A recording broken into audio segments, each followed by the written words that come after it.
Hello vinyl community, welcome back to the channel. Thank you to all those that are subscribing. I've got some new people. I don't always know who the subscribers are, but if you want a shout out, put your name in a comment somewhere and I'll gladly wave and say hello and mention your name. But yeah, thank you to those new people. Thank you to the older subscribers. We've been going a few months now, so yeah, good to see you all. So today's video, slightly delayed, had the builders in, so that window there, they were doing a new garage roof, so that's been fun and games. It's incredibly noisy, so no chance to do videos over last week. It was also Mrs. Gav Axman-Spin's birthday week last week, so we were off. We went to jolly old Liverpool, which brings me on to today's subject, which is going to be John Lennon's Mind Games, and in particular the latest reissue, the Ultimate Editions, Super Duper Ultimate Editions, the big box, all of that, and just my thoughts on them, and the marketing campaign that's gone behind that. As I say, I was up in Liverpool. There were posters everywhere, not only for the reissue of the album, but also for the big day out. Sadly, I timed my trip slightly wrong. I was a week too late, so I couldn't drag Mrs. Gav Axman-Spins on her birthday round 401 locations that were dear to John's heart. So I think she had a narrow escape there, didn't she? So before we talk about Mind Games, I say I love Liverpool. We'll try and get there at least once a year. I'm always happy when I hit the Beatles shop, and there are quite a few, aren't there? And we're fortunate enough we stayed in the Hard Days Night Hotel. We've done that several times, right round the corner from Matthew Street and the Cavern. Then you can have a nice walk in the evenings down to the dock kind of area and the food that goes with it. But love Liverpool, one of my favourite cities, and they've done a fabulous job. I've been going there fairly regularly for 30 plus years, and it's great to see the investment that's gone in and the expansion of the city, and how lovely it is. But the best thing about Liverpool is the excuse to buy Beatles stuff, and it's normally not actually music. So you can see there's a couple of Beatles bottles, and last year I managed to get a couple of plant pots. Look at these bad boys. So a Sergeant Pepper's plant pot for you. Now, gets better. A little Yellow Submarine plant pot. Now, for those of us with music rooms, they tend not to see daylight very often, because the sun is the enemy of vinyl. It doesn't do CDs much good either if the spines are facing out. So so this room, and there's another one, tend to be in semi-darkness most of the time, and I've got big blackout blinds. So when I do buy a plant pot, I have to buy fakes. So yeah, so these two were last year's finds, and I was on a mission this year to see, could I get any more plant pots? Oh yes, I could. So world exclusive, this is the full Beatles plant pot range. So we've had Sergeant Pepper, so hello. We've had a little Yellow Submarine window display. Help. Ooh, so this is a new one. Thank you to Mrs. Gav Axman-Spins for putting these fake plants in, making them look very pretty. And then I found a big yellow sub. So these are rather cool. And then finally, feast your eyes on this bad boy. And I'm pretty sure Beatle Dave from Derby will be a bit jealous at this point, because he's got lots of the same stuff I've noticed on his shelves. But here's the Triffid, an Abbey Road plant pot. What more can one ask for? So yeah, so my music rooms are now full of fake foliage, and a Beatles up even more. So lovely time in Liverpool, had a great time. Mind Games. So on my thumbnail thing, I've put a picture of me by a poster in Liverpool, and as I say, they're everywhere, both for the album and the You Are Here campaign and the big day out where you could go off thing. And it's been really interesting to watch the Mind Games kind of reissue develop, because it's not one of his most celebrated albums.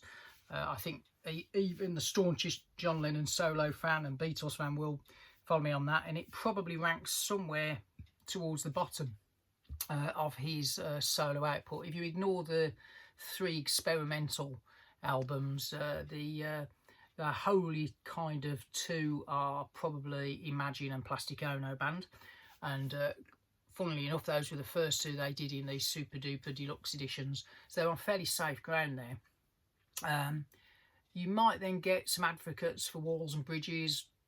Yeah, that's another quality album, one of my favourites. Double Fantasy maybe, Rock and Roll, and then Mind Games might well come historically in that kind of lower region.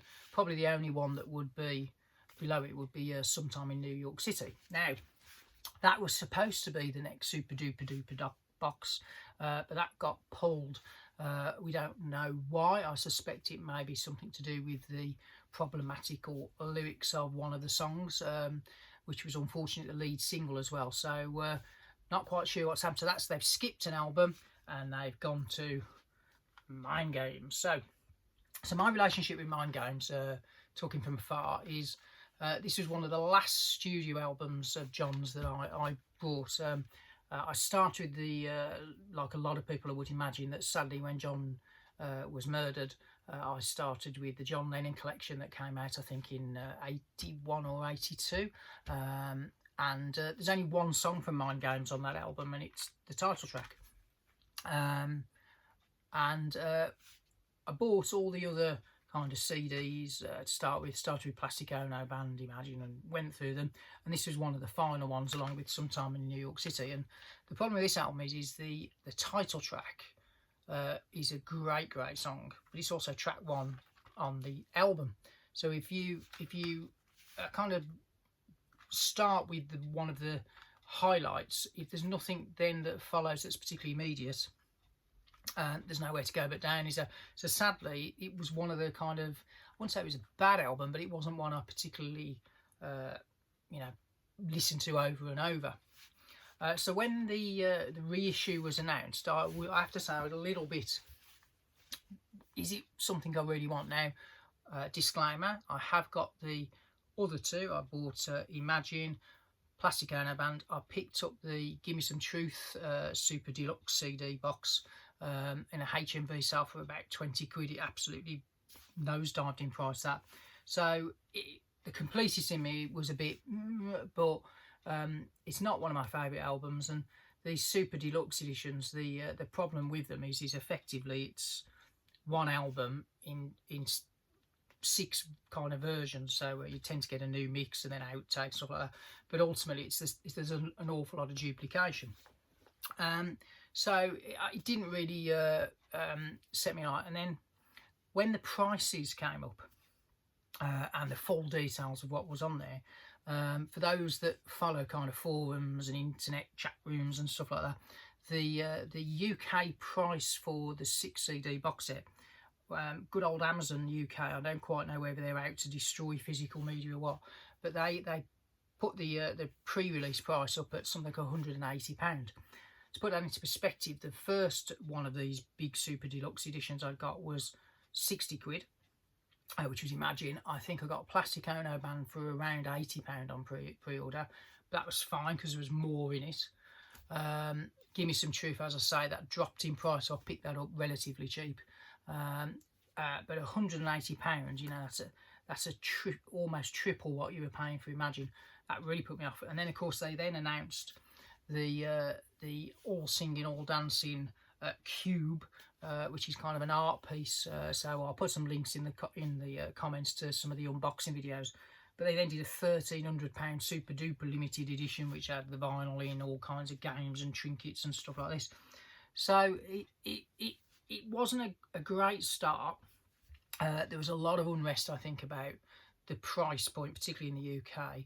But then also when people were looking at what was included, or actually probably more accurately what was not included, the rumblings of discontent started to kind of grow.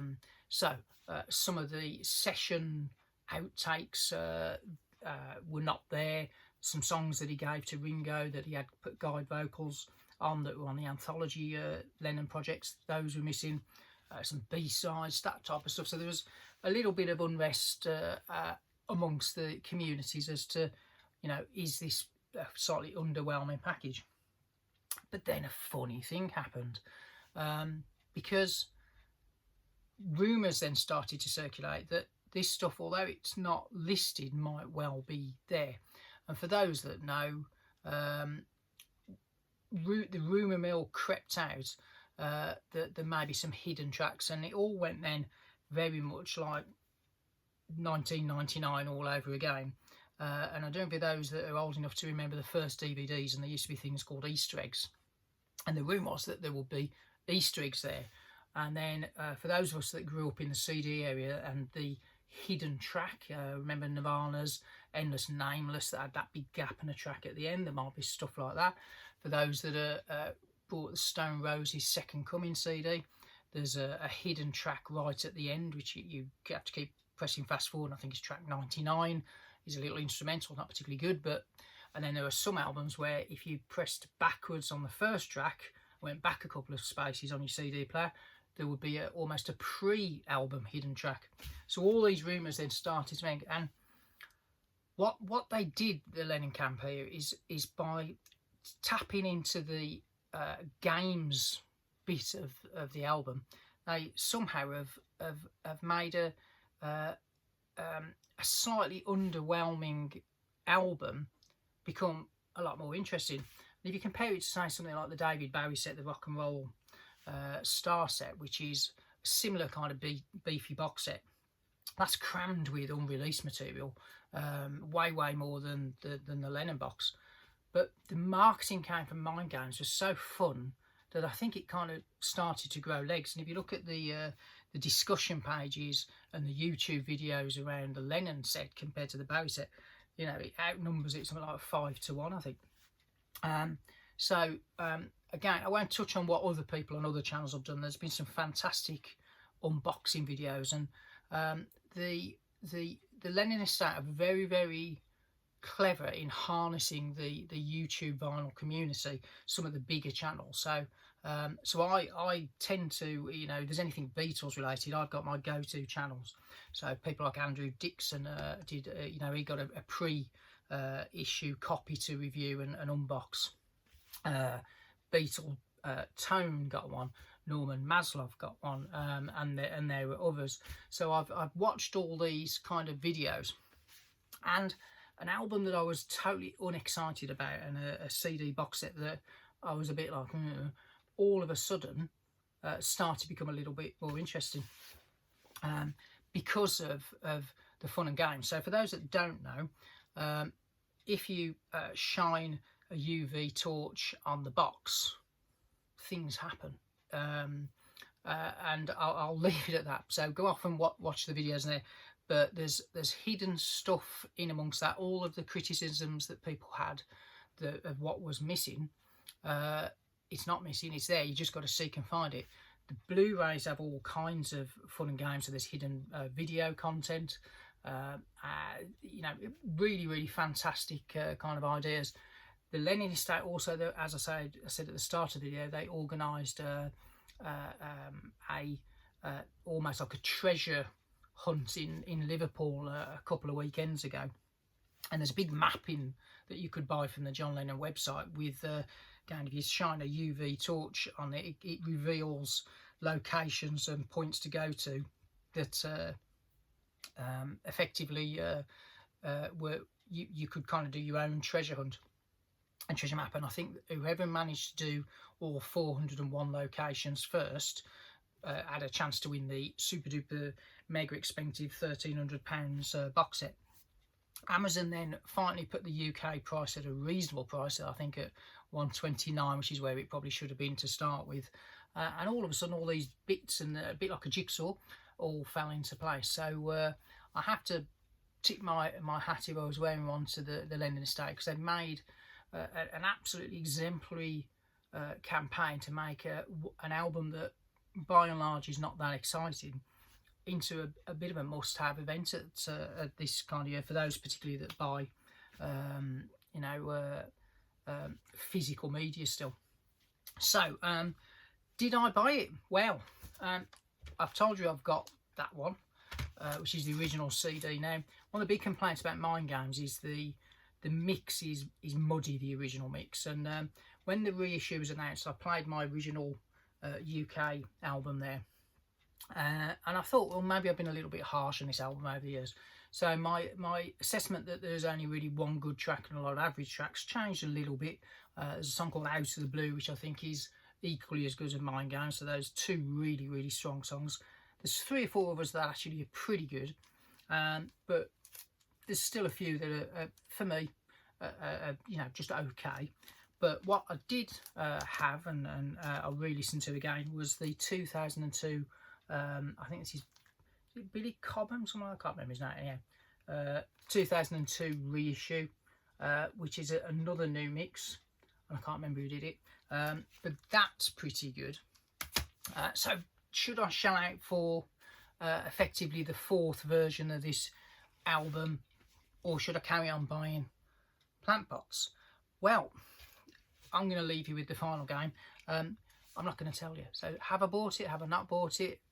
I don't. If I have got it, I don't need to show it because everybody else on YouTube land has already done that. But if you're interested, there may be some clues, the final game, somewhere in the background here that might just give you the nod as to whether I purchased or not. But I just thought I'd make a video to say well done to Sean Ono Lennon. What a fabulous kind of reissue campaign.